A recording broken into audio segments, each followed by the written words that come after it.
How to mute notifications temporarily on Instagram Lite. Hello guys, in today's video I'm gonna show you how to mute all notifications temporarily on Instagram Lite. First, then open Instagram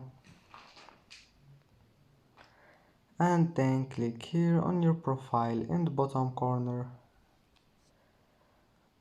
and here you will find these three lines here in the top corner. Click on it and then click settings, and now just click notifications, and as you see here you can mute your notifications temporarily. Then just click on it and select anything you want here, and that's it for today's video. Don't forget like and don't forget subscribe, and thank you for watching this video until the end and see you in the next video.